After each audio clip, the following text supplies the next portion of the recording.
مفتی زبیر اشرف عثمانی صاحب، سر آغاز میں چاہوں گا آپ سے کیا جائے لیلۃ القدر کی جو رات ہے اس کے بارے میں بتایا یہ جاتا ہے کہ اس رات کو چھپا کر رکھا گیا ہے، کیا راز تھا اس کے پیچھے کہ اس رات کو بتایا نہیں گیا، اس کو چھپا دیا گیا؟ اور پھر یہ جو رمضان المبارک کا آخری عشرہ ہے، رمضان ہم سے گزرتا جا رہا ہے، اس حوالے سے کیا کہنا چاہیں گے؟ رمضان المبارک کا آخری عشرہ ہے اور یہ عشرہ جس کو کہ عشرہ عتق من النار سے تعبیر کیا گیا، دوزخ سے خلاصی کا عشرہ، یہ یوں تو پورا رمضان المبارک بخششوں کا، رحمتوں کا، مغفرتوں کا مہینہ ہے، لیکن آخری عشرہ یہ پورے رمضان کا ایک خلاصہ ہے۔ اور نبی کریم صلی اللہ علیہ وسلم کے بارے میں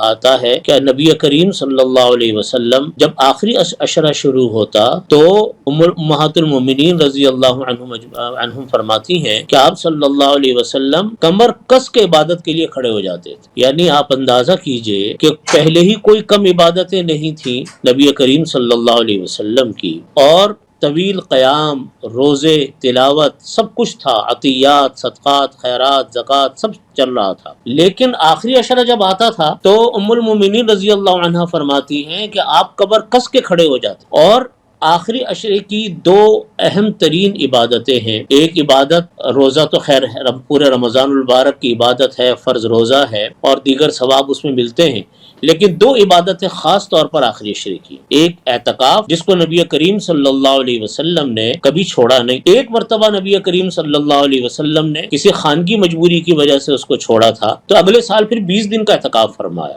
اور بہت اہتمام فرماتے تھے نبی کریم صلی اللہ علیہ وسلم اعتکاف کا۔ اور دوسری عبادت ہے شب قدر، لیلۃ القدر۔ لیلۃ القدر ایک مرتبہ کسی انسان کو مل جائے تو پوری زندگی کے بارے نیارے ہو جائے انسان، کیونکہ لیلۃ القدر خیر من الف شہر، کلام پاک میں اللہ رب العزت نے فرمایا کہ لیلۃ القدر جو ہے وہ 1000 مہینوں کی راتوں سے بہتر، جس کو لوگوں کے جو حساب کتاب اس کے نکالے تو تقریباً کوئی 84 سال کے قریب اس کی عبادت کے سال بنتے، اس لیے یہ رمضان کا مہینہ گزر تو رہا ہے، 84 سال آپ اندازہ کریں، ہمارے ہاں عمر کا اوسط جو ہے نبی علیہ الصلوۃ والسلام کی عمر عزیز، عمر مبارک وہ 63 سال تھی، حضرات خلفائے راشدین رضی اللہ عنہم کی بھی اکثر کی عمر اس کے آس پاس تھی، تو کسی انسان کو لیلۃ القدر اگر مل جاتی ہے تو آپ سمجھ لیجئے کہ اس کی تو ایک پوری زندگی اللہ تعالیٰ نے عبادت میں لگا دی، اور یہ عبادت لیلۃ القدر کی یہ اس لیے اللہ رب العزت نے رکھی، اس کی وجہ جو لکھی ہے جب سورہ انا انزلناہ فی لیلۃ القدر نازل ہوئی تو نبی کریم صلی اللہ علیہ وسلم، اس کا شان نزول میں لکھا ہے کہ نبی کریم صلی اللہ علیہ وسلم کے سامنے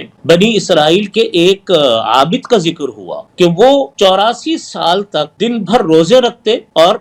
دن بھر روزے سے رہتے اور یہ جہاد کرتے تھے اور راتوں کو عبادت کرتے تھے۔ آپ صلی اللہ علیہ وسلم کے سامنے جب ذکر ہوا ان کی عبادتوں کا تو آپ صلی اللہ علیہ وسلم کو یہ فکر دل میں خیال آیا کہ اللہ تعالیٰ کے سامنے تو میری امت پیچھے رہ جائے گی کیونکہ میری امت کی عمریں کم ہیں، تو جب یہ دل میں خیال آیا تو اللہ تعالیٰ نے یہ سورت نازل کر کے فرمایا کہ لیلۃ القدر خیر من الف شہر، ایک رات ہم آپ کو ایسی دے دیتے ہیں کہ وہی 84 سال کے برابر ہوگی، بس اتنی بات ہے کہ وہ رات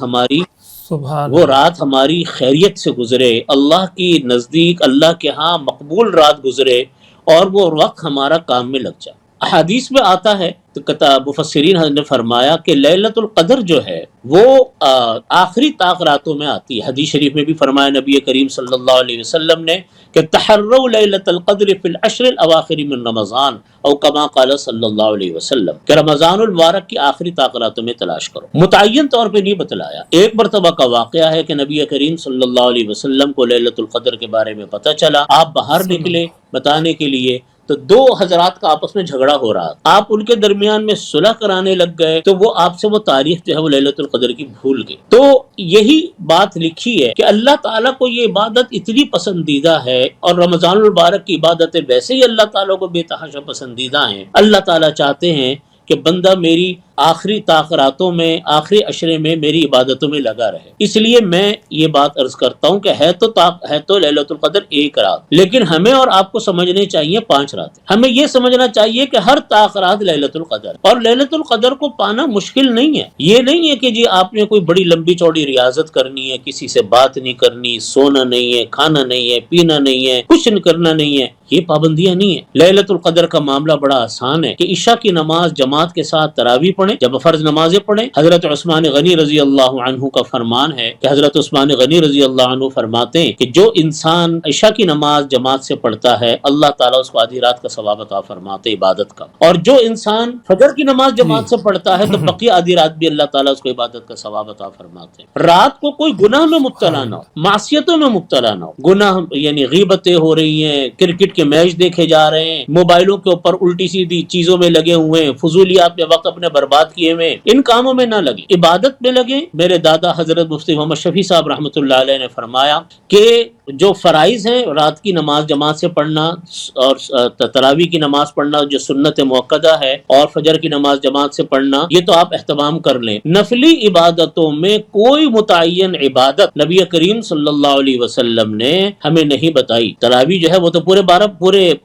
مہینے کی عبادت ہے، ٹھیک ہے، تو البتہ ایک دعا نبی کریم صلی اللہ علیہ وسلم نے ہمیں ارشاد فرمائی جس کی راویہ حضرت ام المومنین حضرت عائشہ صدیقہ رضی اللہ عنہا ہیں کہ انہوں نے کہا کہ یا رسول اللہ اس رات میں کیا پڑھوں؟ تو آپ نے فرمایا کچھ بھی پڑھ لو، البتہ فرمایا کہ اللہ یہ دعا کا اہتمام کیا کرو، اللہم انک عفو تحب العفو فاعف عنا، اے اللہ آپ سراپا معافی ہی معافی ہیں، تحب العفو آپ معافی کو بہت پسند فرماتے ہیں، فاعف عنا اے اللہ ہم سے درگزر فرما۔ یہ ایک دعا نبی کریم صلی اللہ علیہ وسلم نے خاص طور پر ہمیں بتائی۔ بس ایک چھوٹی سی بات آخر میں عرض کر دیں، میرے دادا حضرت مفتی شفیع صاحب رحمۃ اللہ علیہ نے یہ بات فرمائی کہ رات کی جو نفلی عبادتیں اس میں جتنی بشاشت سے ہو سکے جا کر عبادت کر لی، تلاوت کر لی، کچھ نوافل پڑھ لیے، اور دعا کا خاص طور پہ اہتمام کریں، لیکن کسی معصیت میں فضولیات میں مبتلا نہ ہو، نیند کا غلبہ ہو سو جائے، بس یہ کام کر لیں، اللہ تعالیٰ انشاءاللہ شب قدر کا ہمیں ثواب عطا فرمائیں گے۔